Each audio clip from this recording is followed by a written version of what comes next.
یا نیند بے ہوش یا بالکل بے ہوش تھی، وہ دن میں تو روزہ رکھ کر اس پر سے حیوانی وجود کا وزن کم کیا گیا، اسے ریلیف ملی، رات کو قرآن مجید کے انوار و برکات اس میں جذب کیے گئے تو اس کو پوری توانائی حاصل ہوئی۔ اس پوری توانائی کا پہلا نتیجہ تشکر، قرآن کا شکر، الحمدللہ الذی انزل علی عبدہ الکتاب ولم یجعل لہ عوجا۔ پھر وہ قلب کی گہرائیوں سے نکلے گا، سارا شکر اس اللہ کے لیے جس نے اپنے بندے پر صلی اللہ علیہ وسلم کتاب نازل کی اور اس میں کوئی کنجی نہیں رکھی، کسی طرح کی ایج پیچ نہیں۔ یا تبارک الذی نزل الفرقان علی عبدہ لیکون للعالمین نصیرا، بڑی بابرکت ہے وہ ذات جس نے اپنے بندے پر فرقان نازل فرمایا تاکہ وہ تمام جہان والوں کے لیے نذیر اور خبردار کرنے والا بن جائے۔ یہ قرآن کی عظمت کا احساس، اور ظاہر بات ہے جس قدر کسی نعمت کی قدر و قیمت کا احساس ہوگا اسی قدر تو آپ شکر ادا کریں گے۔ اگر آپ نے کسی بچے کے ہاتھ پر ہیرا رکھ دیا، اسے کیا پتا یہ ہیرا کس بلا کا نام ہوتا ہے، وہ سمجھے گا کانچ کا ٹکڑا ہے۔ لیکن اگر کوئی واقعتاً کوئی جوہر شناس ہو، جوہری ہو، اس کو آپ ہیرا دیں گے تو اسے معلوم ہے کہ مجھے کیا چیز دی گئی ہے۔ اس کے اندر جو شکر پیدا ہوگا تو اس بچے کے اندر تو نہیں پیدا ہو سکتا جسے معلوم ہی نہیں۔ تو قرآن مجید کی اصل عظمت سے انسان واقف کب ہوگا؟ جبکہ اس کے ذریعے سے اس کی روح کو ایک حیات تازہ مل جائے اور اس طرح وہ پروگرام ریورس ہو جائے جو عام طور پر چل رہا تھا، ساری توجہ اپنے جسم پر، اس کے تقاضوں پر۔ جسم میں تھوڑی سی پھنسی نکل آئی ہے، بھاگ رہے، دوڑ رہے اس کے علاج کے لیے۔ کوئی اور مرض لاحق ہو گیا، بھاگ رہے، دوڑ رہے اس کے علاج کے لیے، بڑی بڑی فیسیں بھی دے رہے ہیں۔ ساری جسم کی پرواہ ہے نا، روزانہ نہا رہے ہیں اور اچھے سے اچھا صابن لا کر نہا رہے ہیں، وہ جسم کی پرواہ ہے نا، اس کی دیکھ بھال ہے، روح کی طرف توجہ ہی نہیں۔ یہ ہے وہ بات جو کہی گئی ہے سورہ حشر میں، اور جسے علامہ اقبال نے پھر اپنے فلسفہ خودی کی اساس اور سورس قرار دیا ہے، وَلَا تَكُونُوا كَالَّذِينَ نَسُوا اللَّهَ فَأَنسَاهُمْ أَنفُسَهُمْ أُولَٰئِكَ هُمُ الْفَاسِقُونَ۔ دیکھو اے مسلمانوں، ان لوگوں کے مانند نہ ہو جانا جنہوں نے اللہ کو بھلا دیا تو اللہ نے انہیں اپنے آپ سے غافل کر دیا، اور یہی لوگ فاسق و فاجر ہیں۔ یہ سوال پیدا ہوتا ہے کہ انسان اپنے آپ سے کہاں غافل ہوتا ہے؟ کیا اپنے وجود حیوانی سے غافل ہوتا ہے؟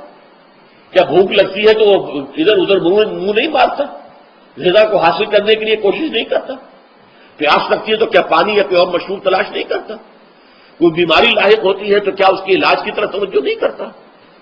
اسے آرام کی حاجت ہوتی ہے تو آرام نہیں لیتا؟ اپنے اس وجود سے تو غافل نہیں۔ کون سے وجود سے غافل ہوا ہے؟ وہ روحانی وجود سے غافل ہے، بھول گیا کہ میرے اندر روحانی وجود بھی ہے اور اس کا تعلق ذات باری تعالیٰ کے ساتھ ہے۔ اس نے سمجھا کہ میں بس حیوان ہوں، میرا حیوان ہوں، اپنے اس وجود کی اصل حقیقت ہی سے بے خبر، غافل۔ چنانچہ آج کے دور کا سب سے بڑا المیہ کیا ہے؟ ڈارون کے نظریے کے جو اثرات پیدا ہوئے ہماری معاشرت پر، ہماری سوچ پر، ہمارے فکر پر، ہمارے فلسفے پر، ہماری سوشولوجی پر، وہ کیا ہے کہ ہم بھی نرے حیوان ہیں۔ اللہ اللہ خیر سلام۔ یہ سب سے بڑی محرومی ہے اس دور کی کہ انسان اپنے اصل شرف سے خود ہی مستعفی ہو گیا۔ ہمارا کوئی وجود ہے ہی نہیں روحانی وغیرہ، روح کسے کہتے ہیں ہم نہیں جانتے، بس یہ جسم ہے۔ ہم اللہ کو نہیں جانتے کون ہے کون نہیں ہے، ہوگا ہم تو اس کائنات کو جانتے ہیں۔ ہم روح سے واقف نہیں، ہم تو اپنے جسم کو واقف ہیں۔ آخرت واخرت سے ہم اب ہمیں کچھ پتہ نہیں، شاید ہو شاید نہ ہو، کچھ پتہ نہیں، لیکن یہ زندگی تو ہے، اسے ہم جانتے ہیں۔ یہ ہے آج کے انسان کا سب سے بڑا المیہ، اور یہ ہے ماس اسکیل کے اوپر ارتداد، ذہنی طور پر مرتد ہو چکے ہیں انسانوں کی عظیم اکثریت مرتد ہو چکی ہے۔ یہ ہے در حقیقت کہ روزہ جو ہے اس پروگرام کو آ کر ریورس کرتا ہے۔ دن میں کھانے پینے، جنسی تقاضے پر پابندی، وہ وجود حیوانی کا وزن کچھ کم ہوا، روح جو دبی ہوئی تھی یا سسک رہی تھی یا بے ہوش تھی یا نیند مردہ تھی، اسے کچھ ریلیف ملا۔ اب اس کے اوپر قرآن مجید کے تیرے ضمیر پہ جب تک نہ ہو نزول کتاب، گرہ کشاہ نہ راضی نہ صاحب کشاف، ہمارے دلوں کے اوپر بارش ہو رہی ہو انوار قرآنی کی۔ وہ ظاہر بات ہے کہ بغیر سمجھے تو نہیں ہوگی بارش، وہ تو آپ کو سمجھ رہے ہوں گے تو بارش ہوگی، ورنہ تو یہ ہے کہ ٹھیک ہے میں پہلے بھی عرض کر چکا ہوں، آپ کو ثواب تو ملے گا، لیکن یہ ہے کہ وہ اصل مقصد قرآن کی عظمت کا قلب کی گہرائیوں سے اعتراف جو ہے اور اس پر اللہ کا شکر تو ادا ہوگا، لعلکم تشکرون، جبکہ قرآن مجید جو ہے آپ کے قلب کے اوپر نازل ہے، اس کا مفہوم نازل ہے۔ اچھا، اس کا دوسرا نتیجہ کیا نکلتا ہے؟ جب وہ روح جو ہے وہ ہوش میں آئے گی، اس کو حیات تازہ مل گئی، وہ اپنے اصل مرکز اور منبع اور سرچشمہ کی طرف جو ہے متوجہ ہوگی۔ عربی زبان کا ایک مقولہ ہے، کل شیء یرجع الی اصلہ، ہر شے اپنی اصل جڑ کی طرف جو ہے لوٹتی ہے۔ ہمارا وجود حیوانی زمین سے زمینی کی طرف لوٹتا ہے، یعنی مرنے کے بعد زمینی میں چلا جائے گا۔ اور نمبر دو، دنیا میں بھی زمینی خواہشات، زمینی تمنائیں، آرزوئیں وہ ہیں، ولکنہ اخلد الی الارض، جیسے کہ سورہ وہ کہا گیا ہے بلعام بن باعورہ کے بارے میں سورہ اعراف میں، وہ تو زمین ہی کی طرف دھستا چلا گیا۔ ہماری روح کا منبع اور سرچشمہ ذات باری تعالیٰ ہے، وہ امر رب ہے، لہذا فوراً انسان اپنے رب کی طرف متوجہ ہوتا ہے۔ یہ اللہ کی طرف متوجہ ہو جانا اور پھر اس سے ہم کلام ہونا اور اس سے دعا کرنا، یہ ہے روزے کا اصل مقصد۔ جب صیام اور قیام رمضان مبارک کا دوہرا پروگرام ہوگا تو روح انسانی یا انسان کا حیوانی وجود اپنے مرکز کی طرف مائل پرواز تھا، حسن، اس کو کہہ لیجئے اپنے مرکز کی طرف مائل پرواز ہے روح، ہر شے اپنے اصل کی طرف لوٹتی ہے، لہذا یہ اللہ کی طرف متوجہ ہوگی۔ یہ اللہ تعالیٰ کی طرف متوجہ ہونے کا معاملہ دنیا میں رہا ہے کہ لوگ کہیں جنگلوں میں جا کر تپسیاں کر کے، غاروں میں بیٹھ کے، بڑی بڑی ریاستیں کر کے کیا چاہتے تھے؟ مجھ کو ہے تیری جستجو، مجھ کو تیری تلاش ہے، خالق میرے کہاں ہے تو، مجھ کو تیری تلاش ہے۔ میں نے یہ نظم جو ہے تقریباً 6 سال جو ہے ہر روز صبح، ہمارا جو ہائی اسکول تھا اس میں جو صبح پریئر ہوتی تھی، لوگ سب جمع ہوتے تھے، پورا اسکول جو ہے اس کے ہمارے طلبا، تو یہ نظم جو ہے پڑھی جاتی تھی، مجھ کو ہے تیری جستجو، مجھ کو تیری تلاش ہے، خالق میرے کہاں ہے تو، مجھ کو تیری تلاش ہے۔ روح انسانی چاہتی ہے اللہ کا تقرب، اللہ کے قریب ہونا، اللہ سے رشتہ استوار کرنا۔ یہ وجود حیوانی حائل ہے اس کے راستے میں، یہ حیات دنیاوی اس کے لیے پنجرا بن گئی ہے، اس روح کے لیے یہ ایک در حقیقت ایک قید خانہ ہے، جیسے کہ حضور نے فرمایا کہ دنیا سجن المومن و جنت الکافر، مومن کے حق میں یہ دنیا قید خانہ ہے، اس کی روح جو ہے یہاں آ کر اس جسد حیوانی کے اندر جو ہے وہ دفن ہو گئی ہے، قید خانہ ہے، اس پنجرے میں بند ہو گئی ہے۔ تو لیکن وہ کافر کے لیے یہی باغ و بہار ہے، یہیں پر عیش کرنے ہیں، یہیں پر بدلے لوٹنے ہیں۔ تو اس سے در حقیقت ریلیف ملتا ہے تو انسان متوجہ ہوتا ہے اللہ کی طرف اور دعا کرتا ہے، اللہ سے ہم کلام ہوتا ہے۔ یہ ہے در حقیقت روزے اور رمضان کا جو دوسرا نتیجہ نکلتا ہے اور بلند ترین نتیجہ ہے، اس کا ذکر ہے آیت نمبر 4 میں۔ اور یہ کہ بہت سے لوگ ایسے ہیں جو قرآن مجید میں نظم کے بہت قائل ہیں، لیکن میں حیران ہوں کہ اس نظم کے اندر اس کے ربط اور رشتے کو وہ تلاش کرنے سے قاصر ہیں۔ وَإِذَا سَأَلَكَ عِبَادِي عَنِّي فَإِنِّي قَرِيبٌ، جب روح بیدار ہو جائے گی، اسے حیات تازہ ملے گی، تو اے نبی میرے بندے جب آپ سے پوچھیں میرے بارے میں، وہ میرا تقرب چاہتے ہیں، میرا قرب چاہتے ہیں، وہ چاہتے ہیں مجھ سے ہم کلام ہونا، وہ چاہتے ہیں کہ مجھے ان کے ساتھ، ان کو میرے ساتھ ایک نسبت مل جائے۔ وَإِذَا سَأَلَكَ عِبَادِي عَنِّي فَإِنِّي قَرِيبٌ، انہیں بتا دیجیے میں قریب ہی ہوں، میں دور نہیں ہوں۔ اور آیا ہے سورہ قاف میں نحن اقرب الیہ من حبل الورید، جو شہ رگ ہے انسان کی اس سے بھی زیادہ قریب ہوں میں اس سے۔ نوٹ کیجئے کیسے، اس کی روح کا تعلق میری ذات کے ساتھ ہے براہ راست۔ اس کی مثال بھی میں دے چکا ہوں کئی اپنے کتابوں کے اندر، عظمت صوم نامی کتاب کا پڑھیں گے، جو حضرات بھی سمجھ سکے پوری طرح اس کو، اس کے اندر یہ بات بیان ہوئی۔ اور اسی لیے دیکھیے حدیث آخری پڑھ لیجئے کہ حضور نے قرار دیا ہے کہ روزہ جو ہے تمام عبادات کے اندر ایک بالکل منفرد شان کا حامل ہے۔ وعن ابی ہریرہ رضی اللہ تعالی عنہ، اور یہ متفق علیہ روایت ہے بخاری اور مسلم دونوں کی، قال رسول اللہ صلی اللہ علیہ وسلم، قال اللہ عز وجل، اسے حدیث قدسی کہتے ہیں، حضور نے فرمایا کہ اللہ فرماتا ہے۔ تو یہ حدیث بھی ہو گئی کہ حضور نے ہمیں بتائی، اور حدیث قدسی ہو گئی کہ اللہ کا قول ہے جو حضور نقل کر رہے ہیں۔ قرآن مجید وحی یہ جلی ہے، یہ وحی خفی ہے، لیکن یہ عام حدیثوں کے مقابلے میں اس کا مرتبہ اور مقام بہت بلند ہے کہ حضور فرما رہے ہیں کہ اللہ فرماتا ہے، یقول اللہ عز وجل کل عمل ابن آدم لہو، ابن آدم کا ہر عمل، ہر نیکی اس کے اپنے لیے، اپنے فائدے کے لیے، الا الصوم، سوائے روزے کے، فإنہ لی وأنا اجزی بہ یا اجزا بہ، یہ میرے لیے ہے اور میں خود ہی اس کی بدلہ دوں گا یا میں خود ہی اس کا بدلہ ہوں۔ یہ دونوں ترجمے ہیں۔ عظمت صوم میں نے تفصیل سے بحث کی ہے کہ ویسے تو نماز بھی اللہ کے لیے، کمی الصلاۃ للذکر، حج کس لیے ہے؟ للہ علی الناس حج البیت من استطاع الیہ سبیلا، اللہ کے لیے، زکوٰۃ کے لیے اللہ کے نام پر دی جا رہی ہے، اللہ کے لیے دی جا رہی ہے۔ صوم میں بات کیا ہے؟ صوم میں اصل چیز ملحوظ کیا ہے؟ روح انسانی کو تازہ کرنا، زندہ کرنا، اس کی حیات تازہ کا بندوبست کرنا، اور روح کا تعلق ذات باری تعالیٰ کے ساتھ ہے۔ اس تعلق کی مثال یوں سمجھیے جیسے ہمیں معلوم ہے سورج کا فاصلہ ہم سے کتنا ہے، کروڑ میل، لیکن سورج کی کرن جو وہاں سے چل کر یہاں تک پہنچی ہے، کیا اس کا تعلق سورج سے منقطع ہے؟ سورج کے ساتھ تو تعلق قائم ہے۔ اسی طرح روح انسانی ذات باری تعالیٰ سے بہت دور آ کر کہہ لیجئے ہمارے وجود کے اندر آ گئی، ہمارے قلب کے اندر متمکن ہو گئی، لیکن کیا اس کا تعلق اللہ کی ذات سے منقطع ہے؟ نہیں، لیکن یہ روح ہی اگر مطمئن ہو گئی تو تعلق منقطع ہو جائے گا، اس لیے کہ اس روح کے اندر جان نہیں رہی۔ یہ روح تازہ ہوگی تو اس کا تعلق اللہ کی ذات کے ساتھ اثر نو استوار ہو جائے گا۔ اس لیے یہ کہا یہ میرے لیے، الا الصوم فإنہ لی، یہ میرے لیے، وأنا اجزی بہ یا اجزا بہ، میں خود ہی اس کا بدلہ دوں گا یا خود ہی اس کی جزا ہوں، خود ہی اس کی جزا ہوں۔ اللہ کہ اس بندے کا تعلق میرے ساتھ ایسا قائم ہو جائے گا کہ گویا کہ اسے میں مل گیا، اور میرا یہ مل جانا ہی در حقیقت انسانیت کی معراج ہے۔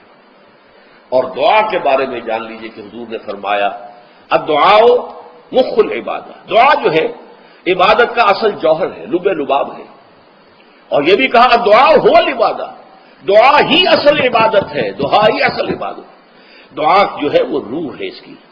اور علامہ اقبال نے اپنے لیکچرز میں جو یہ خطبہ رکھا ہے اس موضوع کے لیے، میننگ آف پریئر ان اسلام، بڑا عظیم ہے۔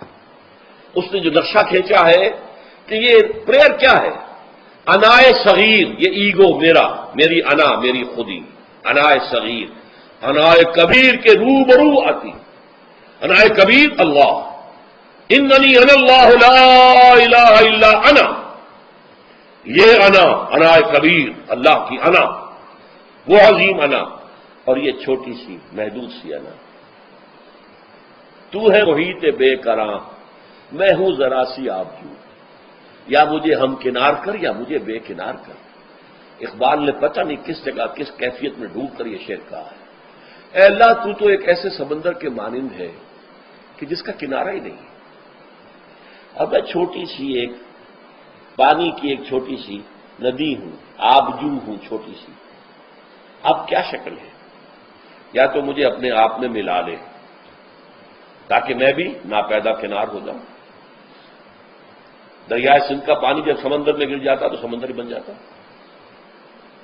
اور یا پھر مجھے بھی بے کنار کر دے، میری وجود بھی اتنی وسعت دے دے کہ کوئی کنارہ نہ رہے۔ اب یہ کیا اس نے سمجھا، کیا کہا، لیکن میں نے وہی انائے کبیر انائے صغیر۔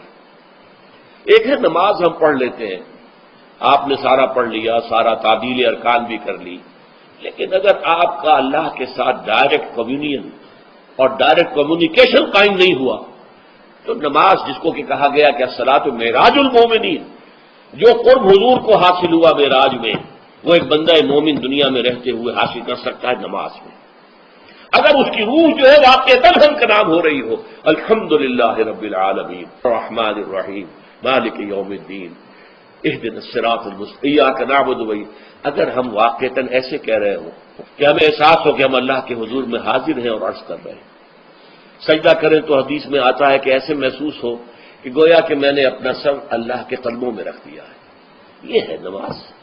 اب جو گفتگو ہو رہی ہے یہ ہم کلامی ہے، الصلاۃ معراج المومنین، اہل ایمان کے حق میں یہ نماز جو ہے یہ معراج کے درجے میں. لیکن یہ نماز کیسے نصیب ہوگی اگر روح سوئی ہوئی ہے، دبی ہوئی ہے، پسی ہوئی ہے، مزمحل ہے یا مردہ ہے؟ یہ نماز کیسے حاصل ہوگی؟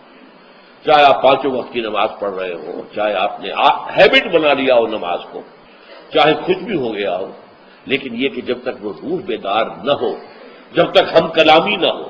افلاق سے آتا ہے نالوں کا جواب آخر، اٹھتے ہیں حجاب آخر، کرتے ہیں خطاب آخر. جب تک یہ نہ ہو، جیسے کہ میں ایک حدیث قدسی انشاءاللہ آج سناؤں گا سورہ فاتحہ کے ضمن میں، کہ اللہ تعالیٰ کے سامنے جب کھڑا ہو کر انسان جب کہتا انی وجہت وجہی للذی فطر السماوات والارض حنیفا، دائیں بائیں سے بالکل اپنا تعلق کاٹ کر میں نے اپنا رخ کر لیا ہے اس اللہ کی طرف جس نے آسمانوں اور زمین کو پیدا کیا. اب یہ توجہ وجہ تو اگر یہ تو ہے چہرہ تو ہم نے کر دیا خانہ کعبہ کی طرف، اندر سے ہماری روح متوجہ نہیں ہوئی، وہ سوئی پڑی، اسے پتہ ہی کچھ نہیں کہ کیا ہو رہا ہے. تو اس صورت میں وہ کیا ہے؟ ظاہری بات تو پوری ہو گئی، نماز کا ثواب ہو جائے گا، فرض کی ادائیگی کا ثواب مل جائے گا، لیکن وہ اصل نماز تو حاصل نہیں ہوگی. یہ ہے وہ بات کہ وَإِذَا سَأَلَكَ عِبَادِي عَنِّي فَإِنِّي قَرِيبٌ. اے نبی، جب میرے بندوں کی روحیں بیدار ہو جائیں، توانا ہو جائیں، حیات تازہ سے وہ ہم کنار ہو جائیں، اور پھر وہ میرے بارے میں پوچھیں، وہ میرا تقرب حاصل کرنا چاہتے ہیں، تو آپ سے پوچھیں تو کہیے میں قریب ہوں. اجیب دعوت الداع اذا دعان، یہ ہے وہ دعا، میں ہر پکارنے والے کی پکار، ہر دعا کرنے والے کی دعا کو سنتا ہوں، قبول کرتا ہوں، جواب دیتا ہوں جہاں کہیں بھی مجھے پکارے. اذا دعان، اس میں در حقیقت وہ مفہوم آ گیا ہے where and then, wherever. آپ اپنے گھر میں ہو کر پکاریں اللہ کو، آپ بستر پر لیٹے ہوئے پکاریں اللہ کو. الذین یذکرون اللہ قیاما وقعودا وعلی جنوبہم، ہاں ٹھیک ہے، بعض مقامات بعض اوقات قبول دعا کے لیے زیادہ سازگار ہے، حرم میں جا کر دعا مانگی جائے، اور منا میں عرفات میں خاص طور پر، جبل رحمت پر خاص طور پر، ملتزم جو ہے کعبے کا اس پر خاص طور پر، وہ ایام بھی ہے خاص. لیکن یہ نہیں ہے کہ بقیہ دنوں میں آپ کے اور اللہ کے درمیان کو بڑا فاصلہ ہے. یہ سارا دنیا میں مشرکانہ نظاموں نے تصور پیدا کیا، اللہ تو دور ہے، دور ہے، دور ہے، پاک ہے، پاک ہے، پاک، تم ناپاک ہو، ناپاک ہو، ناپاک ہو، اور تم تو بڑی پستی میں پڑے ہو، تم اللہ سے براہ راست ہم کلام نہیں ہو سکتے. کوئی درمیانی چاہیے، کوئی لنکس چاہیے، کوئی پجاری ہوگا، کوئی پروہت ہوگا، کوئی پنڈت ہوگا، کوئی پیر ہوگا، کوئی پادری ہوگا، کوئی پوپ ہوگا، اس کے ذریعے سے تم اللہ سے ہم کلام ہو، خود نہیں.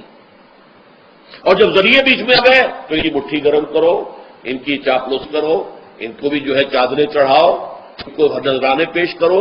یہ ہے بدترین ایکسپلائٹیشن جو مذہب کے ذریعے سے نوع انسانی کی ہوئی ہے. یہ 2 ایکسپلائٹیشن دنیا میں ہوئی ہے تاریخ انسانی میں.